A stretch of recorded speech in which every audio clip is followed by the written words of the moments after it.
Bom, há alguns dias eu postei esse vídeo aqui, ó, contando uma história de que, no meio de uma crise, a pessoa não conseguia usar o banco, não conseguia sacar dinheiro, não conseguia levar o patrimônio com ela. Se você não viu, vou deixar o link aqui na descrição. É bem interessante esse vídeo. Mas aí uma pessoa comentou uma coisa que, sendo bem sincero, faz sentido perguntar. Ela falou mais ou menos assim: tá, mas e se a pessoa não conseguir usar o banco porque está sem internet? Então, ela também não conseguiria usar o Bitcoin. Bom, e essa pergunta é tão boa que eu resolvi fazer um vídeo sobre, que é esse vídeo aqui, né? Porque é exatamente aí que muita gente confunde as coisas. Muita gente acha que o Bitcoin é um aplicativo, que o Bitcoin é aquela tela de celular abrindo, mostrando saldo, botão de enviar, botão de receber, como se fosse só isso. Só que não é. O aplicativo é só interface. É só uma forma mais confortável de você interagir com a rede.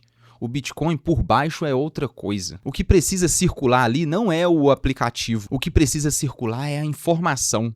É uma transação assinada, como se fosse uma mensagem válida, autorizada por quem tem a chave. E essa mensagem precisa chegar até a rede blockchain. Bom, e a internet normal ajuda nisso. Claro que ajuda. É o caminho mais fácil, mais rápido, mais comum. Só que não é o único caminho. É aí que a coisa fica interessante. E eu acho que a forma mais simples de entender isso é voltar naquela mesma situação desse vídeo anterior que eu falei. Bom, vamos lá. Imagine a cena de novo. O país já vinha estranho há um tempo. As coisas pioram, o sinal começa a falhar, o aplicativo do banco não abre, o caixa eletrônico fora do ar, o cartão começa a não passar, está todo mundo tentando resolver tudo ao mesmo tempo. E é justamente nessa hora que você percebe que o seu dinheiro depende de uma infraestrutura inteira para continuar funcionando. Então a pergunta central do vídeo anterior era: como carregar meu patrimônio quando você precisa sair correndo? Tipo, numa situação dessa. Isso eu respondo lá, se você assistiu você já entendeu.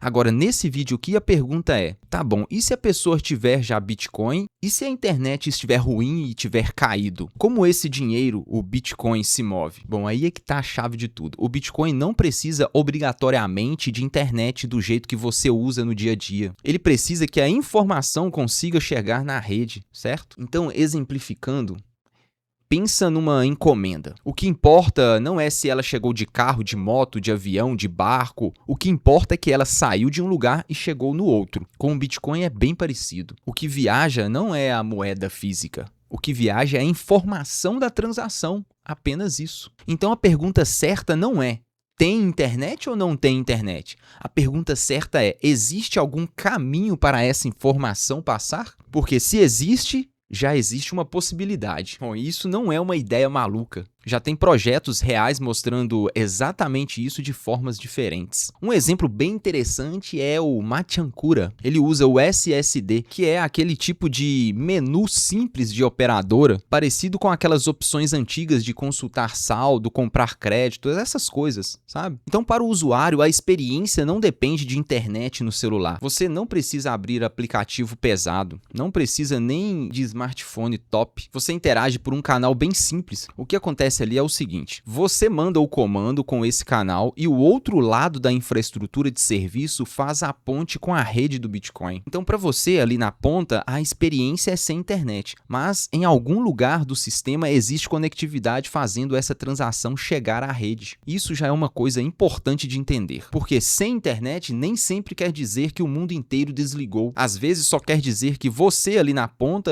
está usando outro caminho. Outro exemplo legal é o TX-Tena, acho que é assim que se diz. A proposta deles é usar uma rede mesh, uma malha de comunicação entre dispositivos, para fazer a transação andar e alcançar algum ponto que estiver com conectividade à rede Bitcoin. Então imagina um bilhete passando de mão em mão até chegar a alguém que consegue finalmente postar aquilo no correio. Viu? Ficou bem exemplificado agora, né? É mais ou menos isso. A transação não precisa nascer já dentro da internet tradicional. Ela pode atravessar uma parte do caminho por outra estrutura e só depois chegar na rede principal. Tem também os projetos com a Loca Mesh, que foram pensados justamente para comunicação off-grid, fora da internet convencional. A lógica é bem parecida: criar caminhos alternativos para a informação circular. E talvez o exemplo mais impressionante para muita gente seja o Blockstream Satellite, porque ali a blockchain do Bitcoin é transmitida por satélite o tempo todo.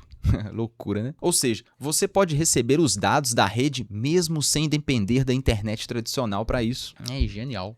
Ó, se quiser uma imagem mais simples sobre exemplificar isso, é como se o céu estivesse transmitindo a blockchain e quem tiver a antena certa consegue captar o sinal. Ó, agora a parte mais importante é entender como isso entra de fato na blockchain, porque senão vai parecer que eu sou meio doido falando disso, né? Então vamos simplificar isso de um jeito certo. Primeiro, a transação é criada e assinada. E esse é o momento em que a sua carteira autoriza o gasto usando a sua chave. Bom, depois essa transação precisa chegar a pelo menos um node que tenha contato com a rede do Bitcoin. O node é uma cópia da estrutura do Bitcoin rodando em qualquer computador. E é aí que entra o canal. Pode ser internet normal, pode ser uma malha local, pode ser um serviço intermediário, pode ser um gateway, pode ser uma estrutura como a da Machankura, pode ser um caminho alternativo qualquer que consiga transportar aqueles dados, porque quando a transação finalmente alcança um node conectado, ela entra na mempool, que é basicamente a fila de transações esperando a confirmação.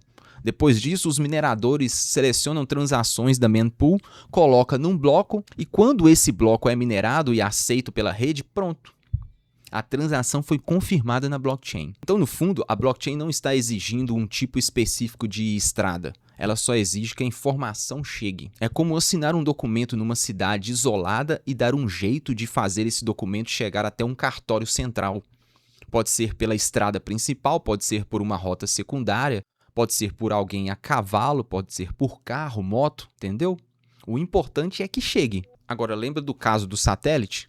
Ele tem um detalhe importante. Ele é excelente para receber dados da rede sem internet tradicional. Isso é muito forte. Mas para mandar uma transação nova de volta para a rede, normalmente você ainda precisa de algum caminho de saída, alguma ponte, alguma forma de transmitir de volta. Então ele não resolve tudo isso sozinho, mas ele mostra muito bem essa ideia de que o Bitcoin não está preso a um único trilho. E esse para mim é o ponto principal. Quando alguém fala sem internet Bitcoin não funciona, essa frase está simplificando demais, porque a realidade é mais interessante do que isso. O Bitcoin precisa de comunicação, fato. Só que a comunicação não é uma coisa só. Às vezes um app caiu, mas o SMS continua funcionando. Às vezes a internet está ruim, mas existe uma rede local. Às vezes a infraestrutura tradicional travou, mas ainda existe satélite transmitindo dados. Às vezes você pessoalmente está sem conexão, mas sua mensagem consegue alcançar alguém ou algum sistema que ainda está conectado, entende? Então, quando você olha por esse ângulo, o Bitcoin começa a parecer menos um aplicativo e mais uma rede realmente resistente. E isso é importante porque no sistema financeiro tradicional você pode até ter saldo, mas continua preso à infraestrutura toda. Ao banco, ao operador, ao aplicativo, à autenticação, autorização, processador. No Bitcoin você não depende de um único caminho. E talvez a pergunta melhor seja: se o trilho principal cair, ainda sobra algum outro caminho? Porque se sobra, o Bitcoin continua respirando. E eu acho que é por isso que ainda tem tanta gente que subestima essa tecnologia, porque olha para ela como tela, quando na verdade ela é muito mais do que uma rede de transmissão de valor. Então pense sobre a questão de que se amanhã a sua região ficasse com a conectividade ruim por um tempo, o seu dinheiro ainda teria algum outro caminho para circular? Bom, é isso. Responda aí nos comentários. Me responda também se você tinha ideia do quão resiliente pode ser a rede do Bitcoin, depois que você ouviu todas essas informações. No mais, se inscreva aqui no canal e não deixe de entrar na minha newsletter semanal. O link vai ficar aqui na descrição. Lá é onde uma vez por semana eu te mando as melhores informações deste mundo do Bitcoin e tecnologia. Faz toda a diferença receber as informações certas primeiro. Então, não deixa de se inscrever. É grátis, só colocar o e-mail e você recebe toda semana. E me siga aqui no Instagram, que lá a gente troca uma ideia também mais de perto. Beleza? Até mais. Bom, então agora, quando alguém te perguntar, o Bitcoin precisa necessariamente da internet? Você mostra esse vídeo aí. Tem gente que não faz ideia.